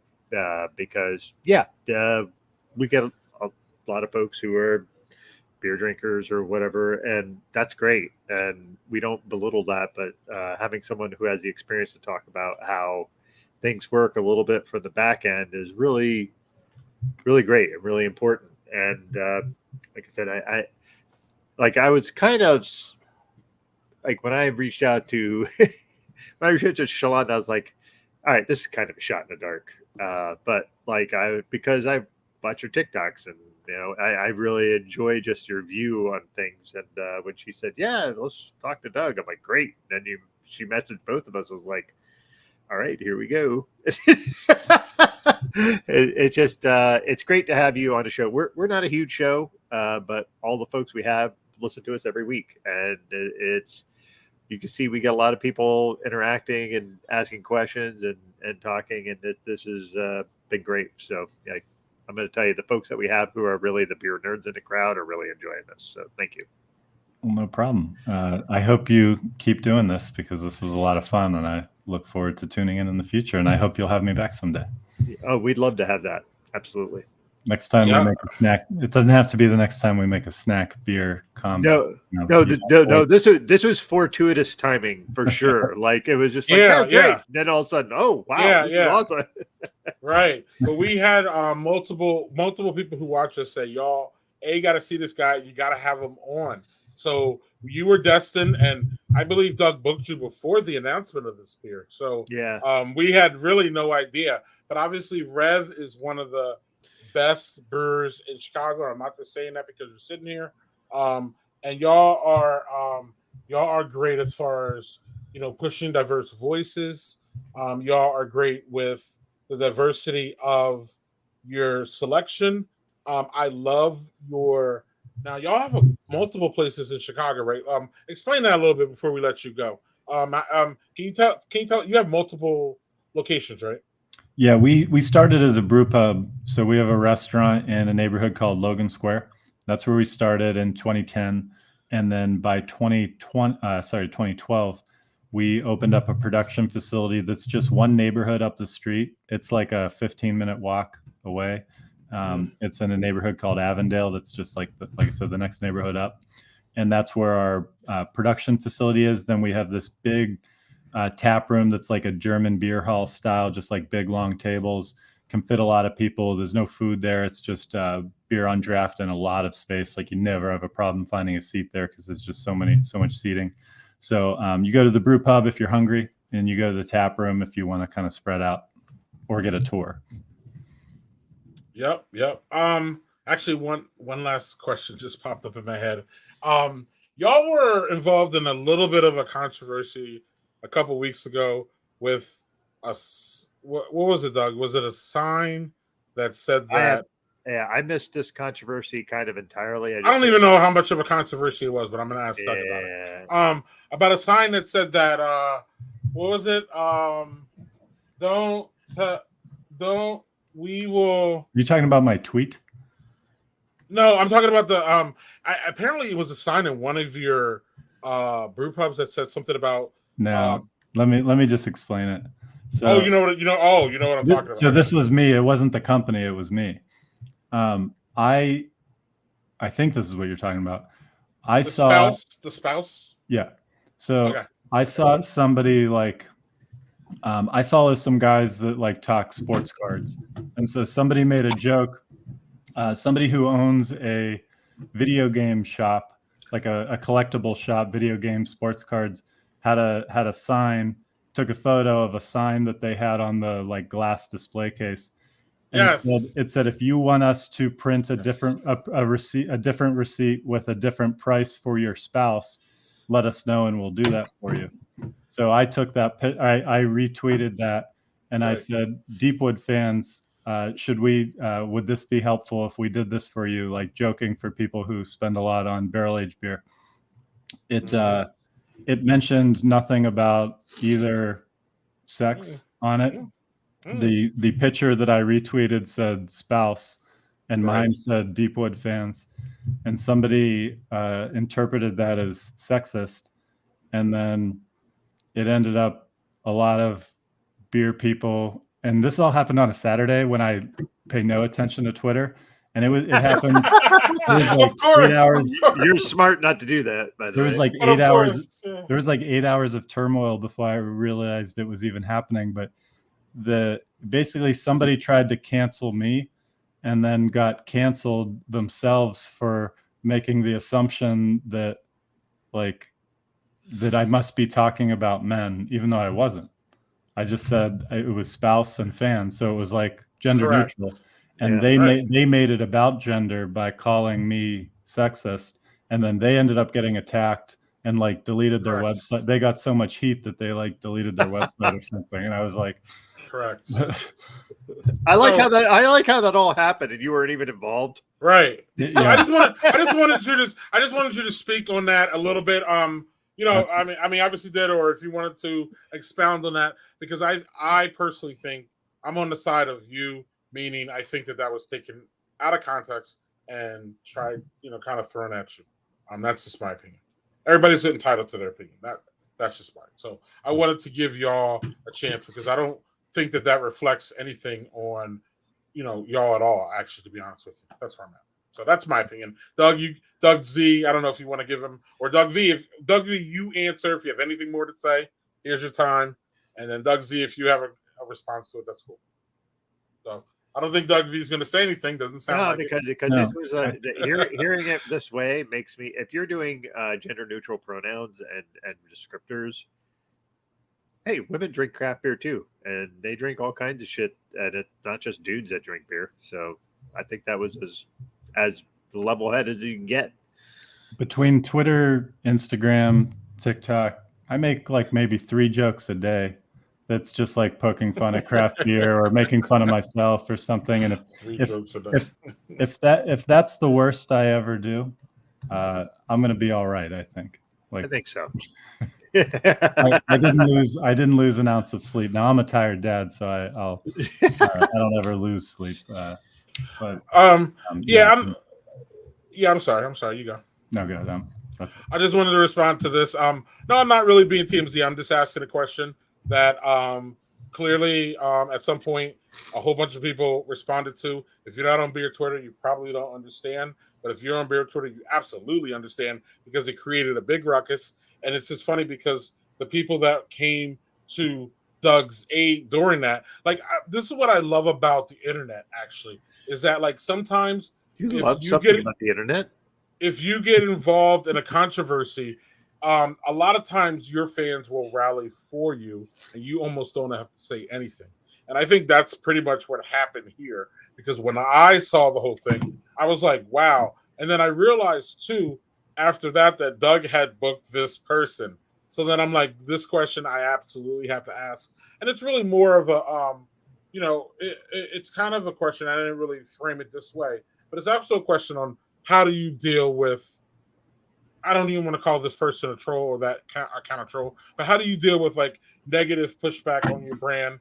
And I think you pretty much, or negative pushback on, anything. And you told us earlier about how, you hashtag beer, and then some people just don't get it. And some people just don't want to get it. So it just seems like you have that. I mean, I guess being on the internet, with all due respect to you, seems like 1,000 years probably. You actually get, you understand about that, and how sometimes you just have to compartmentalize. Is that a word, Doug? Those things, and not really. And it's really refreshing to hear that a person who is on the internet a lot and who uses the internet for, for marketing and stuff, takes time off. And that's another lesson that I think we learned through all this, is like, hey, you got to take time off. You got a family, and you know what I mean? So it's not going to, it's not all encompassing. And sometimes you just need to, release. So, Doug, I just want to give you Doug V, of course, I just want to give you one last time to address anything that we missed, because we're silly here. Yeah. And we're not journalists, so we're not really trying for a TMZ moment, whoever that is. Y'all know we ain't about that, because we're not journalists. but at the same time, we want to talk about what everybody else is talking about, and this was something that everybody was on a couple weeks ago. So I will be doing malpractice, y'all, if I didn't answer that question, if you would permit that. But anyway, Doug, anything that we missed that you want to talk about? Anything about Rev? Anything we missed? No, I just want to say, thanks again for what you both do, what you take time out of your day. I know you have fun doing it, but this is also helpful for the people watching. I'm seeing all these comments fly by. It's really cool. Like, Doug, one thing I didn't like that I heard you say is, well, we don't have a huge audience. It's like, don't worry about that. Just keep doing it. And the less you think about that, and the more and then it'll show, and the more your audience will, find you authentic, and it will grow when you're least expecting it. Like, it'll just you keep at it, and don't say things like that, or don't put yourself down. Like, I know what you mean. You didn't mean it like that, but No, I didn't. I love what you guys are doing, and I hope to join you again someday. Yeah. We would love to have you back. What you do is great for beer. It gets people excited about beer, especially bringing in new faces to talk about it from different angles. That's awesome. I mean, I heard someone say, like, oh, I only have 100 followers, I'm nothing. And they were like, could you imagine if 100 people showed up at your house for a party? That's a great point. That'd be a pretty successful party. Yeah. And they'd be like, Yes. yeah, that's true. Yeah, so it's just kind of how you think about things. So. Yeah, and I want to make it the point that, like, I didn't mean it like the people that don't comment and follow and watch us every week. They're great. They're here all the time, and they comment, and we have a fucking blast with them. And they make funny comments, they make serious comments.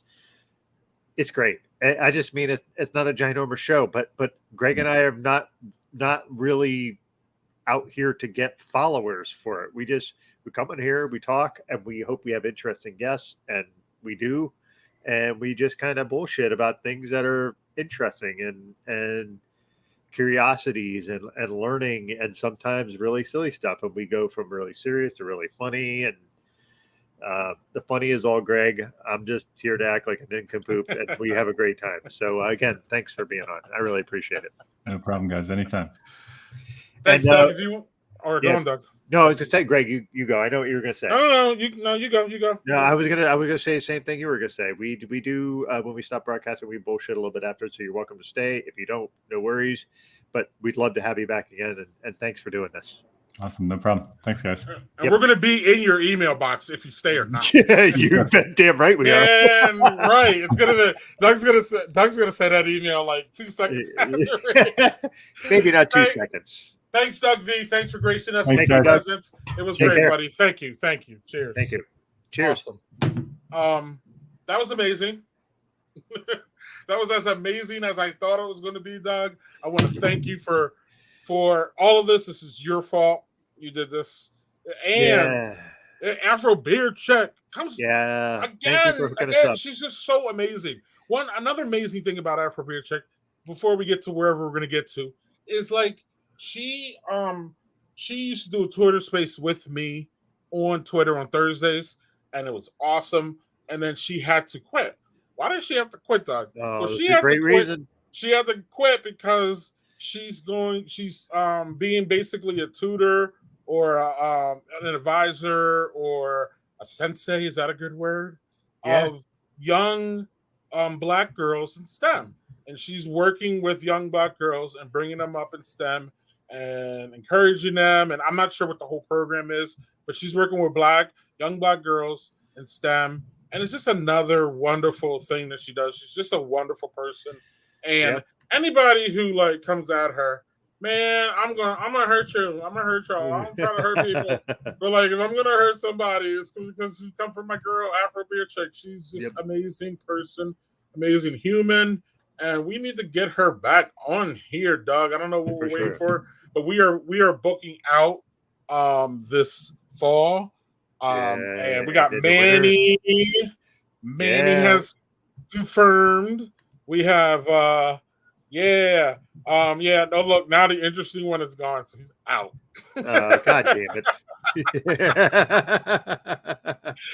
it. Zach, man, we love you. You're part of the whole crew. Yeah. Even when you're not here, people are like, "Where's Zach?" So like now it's almost like we gotta have you around, Zach, or like people are gonna get all pissed off. So I don't know. I don't know what we're gonna do about that or how we're gonna handle that. But Yeah. I'm going to handle. I don't know, Doug. It doesn't look like our friend Doug stayed around, so I don't know if you just want to get out of here because you're on No, I'm vacation here. there. My But wife is hanging out with our host, so this is great. I want to talk a bit about a third beer I had that I didn't get to talk yeah, about. I was We were gonna talking say, about Doug. I was gonna tee you up. So this is Yeah. from Kensington Brewery. This is called It's a Stout. So really cool label. We Joel and I Wait, went to this what the place. hell is that? I don't know. It's just a regular old stout, It looks 5.8%. like a moon or something, right? Yeah, I don't know. It's just a weirdly interesting label. So this is just like a very standard regular old stout. Really tasty, a little roasty, but not like porter roasty. So this is a very, very drinkable stout. So yeah. So I need some DFW representation. Smitty, we need to get on. Smitty is the guy we need to get Smitty. on. And Angie, we've been trying to get on too. Okay, so yeah, and I was going to address every single one of them actually, Doug. All right, do it. As far as Jerry goes, just a little inside ball. Jerry is an unofficial co-host of this podcast. Yeah, or this stream. Yeah. Just so you know. So when he's bailed us out a few times. We need somebody else. He's bailed us out a few times, Jeff. So he is part of the family. He is part of representation here. The issue, Jeff, recently though, is that we've had our wonderful friend Lauren been subbing in for a while, as you've seen a couple shows, and then especially leading up to the 40 to 40 race, we thought it was important to have Lauren on, and then Lauren booked a whole bunch of guests for us. So when somebody books a guest for us, we want them to be co-hosts. So that's generally the reason why we haven't asked Jerry to co-host. Smitty, I am not bullshitting you. I literally sent him a message, and I can show you my DMs yesterday. So I'm working on him. Literally yesterday. And did they just announce that they have an actual physical space? Right. And that's why I was like, hey, looks like things are moving. So I haven't gotten an answer back from him, Jeff. So busy guy. So I'm waiting for it. But we had talked at Baron Flow about him appearing on not only a Twitter space, but also on the stream. So stay tuned for that. That is coming. Angie, I will reach out to her ASAP. She's a busy lady. We saw her at Baron Flow. I hung out with her. She is just as awesome as everybody knows, but you already know, Jeff. Yep. So, and then Robert, I'll reach out. I don't know if it's possible. I will reach out though, because I miss Mr. Scroggs. We miss Mr. Scroggs. And of course, hopefully he'll be able to have some 1050 on the show and maybe not shotgun 3 of them this time. But right. Also, I'm going to start publicizing again that Oktoberfest Silent with Daddy Porter stream that him and I did about Fest beer. I know you saw it the first time, Jeff, but that's going to be out there soon because Oktoberfest starts tomorrow. So also that leads me to, I'm pretty sure, and hold me accountable, y'all, I'm going to be doing an Oktoberfest beer per day. I will post that on Instagram. Maybe I'll do some live videos of me pouring Oktoberfest and talking about it. Yeah, you could do some TikToks. No, but I'm really, I don't know. Maybe, I don't know why I'm going to say no. I'm never going to say no, never say never. How about that? But I'm going to also, that leads me into, Doug, our wonderful, fantastic Oktoberfest show that's going to be next week. And we are going to have, if any of y'all past guests that are watching right now, I know we got Charlie watching. I know we got Lauren here. We got Daniel Fisher here. Yeah, he said he's going to be stocking up some Oktoberfest. JHG here. Any of y'all. We got Zach, unless Zach's at dinner now. All of y'all are invited to join us to talk about Oktoberfest, to cosplay if you want, just to drink an Oktoberfest, tell you what Oktoberfest means to you. We're going to have certified Cicerone, my friend John Whitaker. Who's John Whitaker? Well, y'all about to find out, because John Whitaker and I have done almost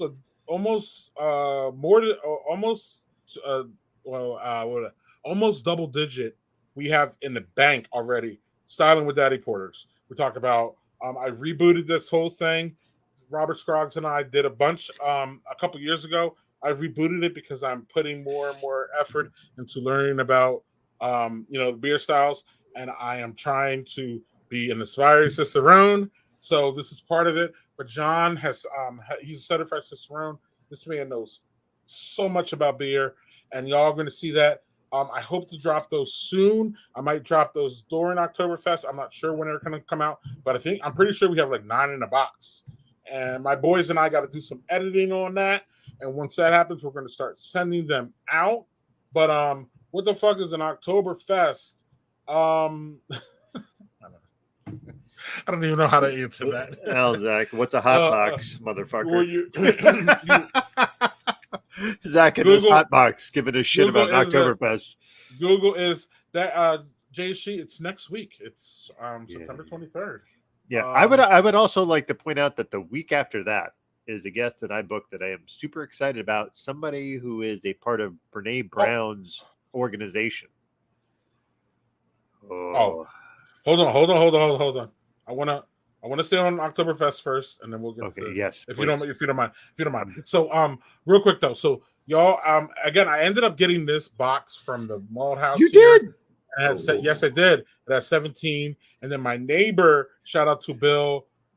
Oops, did I get that wrong? I'm sorry, Bill. He's my neighbor. He actually brought me over 2 more Oktoberfest beers because we exchanged beers. So I'm ready for Oktoberfest. I'm gonna have one per day, but I'm ready for next week too. So I just want to make sure we're gonna get no worries. We're gonna get to actually we should preview a bunch of people coming up. But Oktoberfest, y'all, I just want to make sure if I didn't reach out to you, Doug and I have been doing this we've been doing guests for at least almost 2 years now.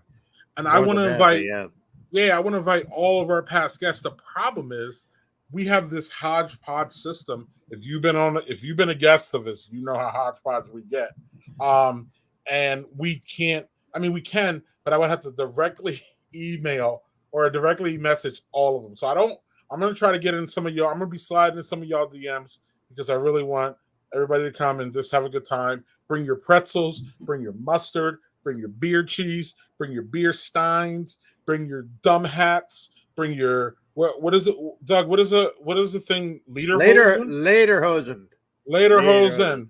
Right. See, you can't look. I struggle with the German. I'm not German. If you can tell. And, yeah. Well, listen. They do have black people in Germany though, so don't even go there. Not you, Doug. Comment section. Don't even go there. Okay. But I'm just saying. I'm gearing it up. This is going to be a one-of-a-kind thing where hopefully we have 10 or 15 people coming in. I don't care who. As long as you're a past guest, you are invited. Drindles, too? I don't know what Drindles are. All right. Yeah. We'll invite them, too. I'm going to slide into your DMs is what some men, too, you know? So, yeah. Because all beer is gone by October, right? A beer event that mostly happens in September, because all the beer is gone by October. Correct. That's a fair point. So, lastly, before we let Doug plug his the show after, next week we're going to have some fun. It's probably going to be a loud ruckus thing, and Zach, we are coming for your record probably next week. For longest show, especially if we get all kinds of people coming on, it's going to be great. Now, before we get to Doug's announcement, I also want to show this, and I am proud of this picture because I love both people in it, and this project is the reason, or one of the reasons why these 2 people are in this picture. But I love me some Casey, and I love me some Doug Z. And that's what's up. So I don't know if Doug, you want to talk a little bit about this picture. Casey and I, since I'm in Toronto, Casey lives in Toronto, and he took us to a vegan restaurant, which was delicious.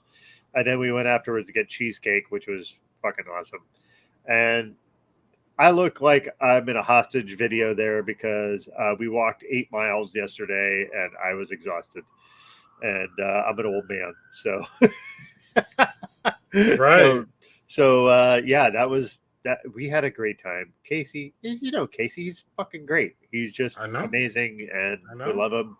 So it was me, Joe, and Casey. We had dinner. We went on dessert. And then Casey kind of walked us almost all the way back to where we had to be, and then he went off and got home through the subway. And yeah, we had a great time. So it was good seeing him.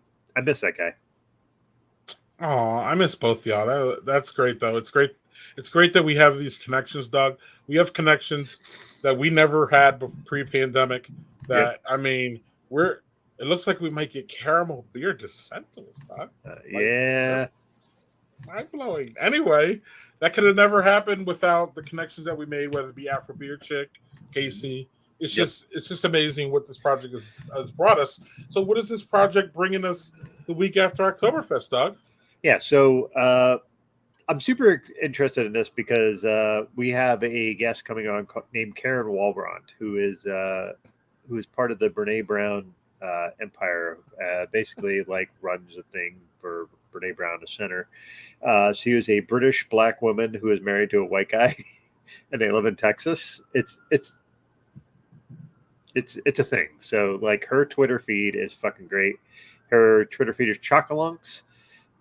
I'm going to tell you, just follow it. You'll love it. She's great. And then after that, we have some interesting folks. After that, I managed to book a guest named Joella Nadi. And her whole thing is she wrote a book called The Monster Under Our Bed, which is talking about depression and sex.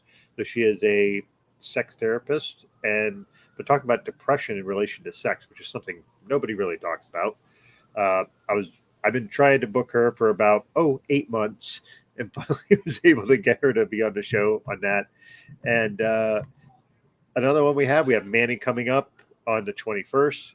Y'all know Manny. Manny's fucking buck wild. That's going to be a crazy fucking show because it's just Manny. And then we also have one coming up in November with Jeremy Lambert, who is a guy who wrote for Buffy the Vampire Slayer, Attack on Titan. He's an Oscar winner. The first Oscar winner to ever appear in our show. That's coming up. So, yeah, we have some really fabulous guests coming up. It's going to be great. Yeah, and did we sign CW? Not yet. Not specifically to a date yet. I have one that's a candidate, but yeah, CW is code word for a guest that we're going to try. Yeah. Y'all, he's been on, and y'all know who he is, but I didn't want to say his name. And then we have Jeremy Lambert, who is a damn Oscar winner, Emmy winner, Oscar winner. So we literally have an Oscar winner on the schedule. Yep, that is just. And he's dating someone who won a James Beard Award. So yes. And he's a Scotch drinker, so I'll be drinking Scotch that whole show. So that'll be fun. Yes. If it's not Christopher Walken, I'm walking. No, it is not. Sadly. Yes. Although that would be, if we had Christopher Walken in the show, I think that might be the end of the show. I don't know that we could top that. This is us signing off. This is the last one. Yeah, the Thanksgiving prep show is booked, and that's why I asked Doug, because I think it's November 18th. Yeah, I think we were looking at that, so we're getting there. And we have our guy Jeffrey for that because he's and Renee. So get ready for some nail talk, y'all. Yeah. Also, you're gonna get your nails ready for Thanksgiving. Yeah. So I know you were talking about also just a thing like, not to be depressive, but Renee's dog that she had, who was a 13-year-old dog, passed away in her sleep. So shout out to Renee and love to her family and hope they're doing well. So love you, Renee. Dogs are family. Yep. So that's just it. Yeah. If you don't agree, get off our stream. Yep. So Greg, what did you have tonight? Let's get a review of what you had to drink. Yes, but before that, if you don't mind, Doug, and then we'll get out of here. Let's go. Yep. Zach says I don't support the NFL at all. We're back to my little rant. I didn't get to it because we had to get the dog and then get him out of here and all that. I'm above that racist fucking league. Fuck them. Fuck how they treat players, women of color, and women. And literally everyone, but fuck those good old boy owners. So that is something that I wanted to show in the stream. I agree. I'm just kind of still addicted and I can't get out. I'm like a heroin addict with NFL. I'm serious. I really am. I'm just gonna be honest with you. Like it's a hard thing to give up. Like I've been through so much crap with this organization that it's like when do you walk away? It's almost like an abusive relationship. I don't even want to make fun of. I don't want to make light in fun of that. But that's almost the analogy that I have. You can't spell Browns without owns. Correct. The Cleveland Browns, Toronto Maple Leafs of the States. Probably, probably, probably. Um, and I argue that this is the most educational episode of BAB that we've had, and Doug's been talking for like 5 minutes. Yep. Yeah, and then I saw that Lauren mentioned the Jessica Jones episode, which is up there as far as Jessica Jones was teaching some damn science. Yeah, she was dropping some freaking knowledge, right? And she's still damn boss. I sent around. I don't have it here, but she met with again, I think, or maybe it's an old picture with and I sent it to her, but she never responded. With the soon to be senator from Wisconsin, Mandela Barnes. He's going to take out Ron Johnson. I don't care what your polls say. We're going to do it here in Wisconsin, and that's just it. If we don't, I'm moving. So that may be serious, actually, because I don't know, man. The people in my house we're not gonna stand for that. So yeah, condolences to Renee.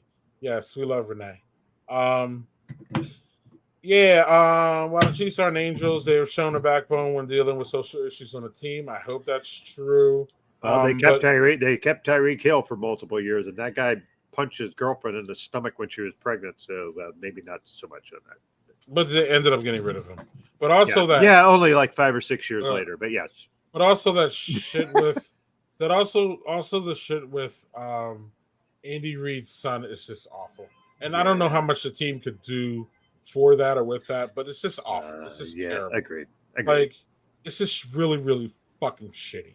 So what wasn't shitty though was our guest, and wasn't shitty was these two, Doug. And no one has mentioned that I didn't have my my box tonight. Usually smart aleck Zach has something to say about it. But okay, he goes, okay, I'll shut up now. We didn't try to. All right, but this is what I was saying during my rant. Like every NFL team has like a problem. It seems like so. Like you can accent the Browns all you want, and that's cool. Like they deserve it. I'm not saying they don't deserve it. I'm not saying that. I'm just saying you need to look in your own house before you start pointing fingers over here. But I'm going to point fingers at you, Doug, for giving me these two because they are really, really good. You couldn't get two different kind of styles and tastes, though. So it was really nice to have that. This light, crisp lemon, nice ghost that Doug loves. Doug loves the ghosts. He's the ghost of man on the show. And then we had the Schwarzbier, Doug, which unfortunately I wish I could give you one. Because I think you would really like it. It's really porter-ish, but it was lighter in mouthfeel and lighter drinker too. Like Schwarzbiers are really, really nice. I think people, again, this is another dark beer that people get mystified and think that it's going to be like heavy, like a stout. But ultimately, this was a good one. All right, the box. Yeah, we missed the box today. I was just too excited. It was an emotional week, as I told you. You saw how if y'all missed the beginning of the stream, go back. I went off on a couple things. Yep. And so it's been an emotional week. But Doug, thank you for those two. I only have two tonight, and I think maybe I'll have some tequila once we get off here because we just had a really good time. I'm a great guest, and Brothers and Booze, not beer in a box. Nope. Not this week. What's up, Doug? The dick in a box. No, sorry. So I'm gonna go with this was the Daily Grind, which was a coffee pale ale, which was okay. And then I had the Kensington. It's just a stout. This was a good stout, solid 5.8. So nothing fancy, just a straightforward stout. It was good. Yeah, that can art is kind of interesting. Yeah, it is. The can art is kind of the reason I got it. Yeah, of course. Yeah, but this was just the winner clear. Beautiful Oh, I black forget IPA. that The black IPA was fucking really well done. So Nickelbrook, thank you. Oh, and I didn't get to talk about the goddamn black IPAs. Yeah. Oh well. He wants to come back, and we'll have him back. So we'll get to We're that. gonna have him back, right? Yep, But yep. first, though, and I love how I went through this Cleveland Browns rant, and then he was just all coy about being a Steeler fan. Yeah, and then when he was like, shit. He wouldn't have said shit though if we wouldn't have asked him. I don't think. Yeah. I think you ended up asking him, right? Or is that what he? No, when he said the Steelers, I was like, But do you remember how? See, again, I'm getting old, and I can't even remember like an hour ago. But did one of our questions provoke that, or did he just offer that up? I think I bitched about it being a Jaguars fan, and he's like, "Well, I kind of kept this under." He's like, my heart's been let down by Jaguars, and we're like, what? Is that even possible? And the only thing I could think of was when the Broncos lost to the Jaguars fucking 20-something years ago. That was the only thing that I could think of. And then they did beat the Steelers once before getting, and when they should have beat the fucking New England Patriots that one year, a couple years ago, they should have. Yeah. And then they just fucking took a big wet dump. But as per the usual. So Doug, you'll be heading home soon. I just wanted to. Yeah. We're here. We're up here tomorrow, and then Sunday we leave to go home. So yeah. Cool. And I just wanted to wish you a happy birthday, but I also wanted to wish y'all a good time to still have it. No, JHG. Fuck you, JHG. Seriously, take that shit and go stow it. You guys have had fucking more titles. You've had more titles than any other fucking franchise, and I know you go, well, what does that matter? It matters that for franchises that have never had one. Fuck off. No. Yeah, and also JHG, don't get Aaron Govea started. I don't even know. Like, this man hears Patriots, and all of a sudden he's going to be on here soon. So I'm about to click end broadcast real fast here, Doug, because so we don't have to deal with any kind of fucking Aaron Govea. I love the man, but I don't love correct. Love ya. Shout out to JHG for finishing third in a 40 for 40 race that happened. Yeah, nice job, dude. Was it last Saturday already? Yeah, Jeez. It doesn't feel like it. Doesn't feel like it. Yeah, it doesn't feel like it. But JHG, shout out to you for participating, for being a stand-up guy, for doing it, for filling in for Doug, and everything that you did last week. We love you, Doug. Yep. That was a great time, man. We did good. I again, hats off to everybody who helped do that. We got to mention this. I don't know why we didn't mention it. I'm glad we got to it. We ended up raising almost $1,500 for causes. Yeah, for many different causes. But yeah, JHG, again, shout out to you, buddy, for I tag Aaron right now, but he quit Facebook. Yeah, he quit the regular Facebook. He still has Messenger, so he's like, fuck Facebook. And I'm like, okay, well. And guess what? You know what'll happen? Is Daddy Files still on? Daddy Files still on? Yeah, Facebook, Daddy Files is. He's just talking about his personal. Yeah, okay, yeah. Yeah, but guess what? In 3 or 4 weeks, he'll be back. You know how this works. He did this before, so. Right. When the Patriots go in their 6-game win streak, yeah. All magically.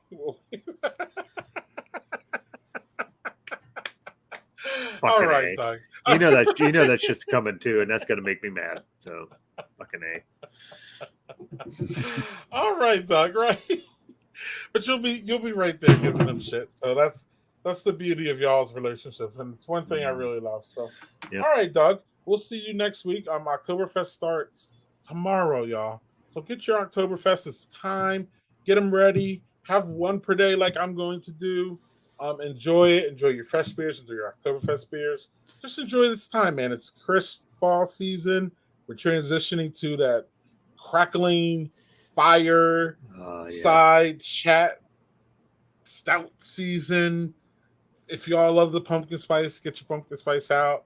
But thank you for. I just love this pod. I just love this stream and all that because, even I have something to look forward to, even on weeks that I struggle.